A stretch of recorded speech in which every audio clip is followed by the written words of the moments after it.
Good day, ladies and gentlemen. Welcome to another video na sasagot sa inyong mga loan katanungan. At ngayon, nakatanggap tayo ng katanungan mula naman sa ating Facebook page na DJ Chico Arellano.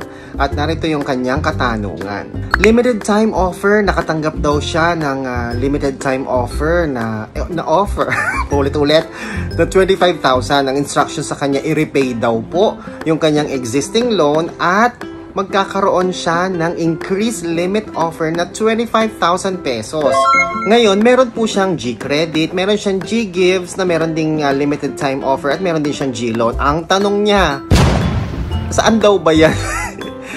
Para ma-avail yung 25,000, ano daw ba yung loan na dapat niyang bayaran?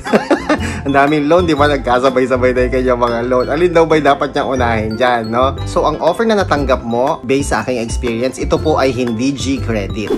Dahil ang G-Credit ay hindi naman nagtitext ng offer.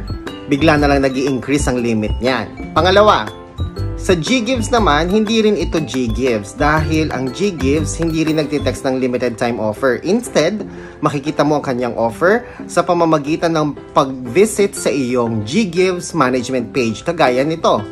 Yan. Merong limited time offer nakalagay at meron din yung available to spend. At sinabi dito na repay your loan to avail more. Ibig sabihin, bayaran mo yung papatapos mo ng G-Gives availment at may enjoy mo pa yung remaining credit limit sa iyong G-Gives.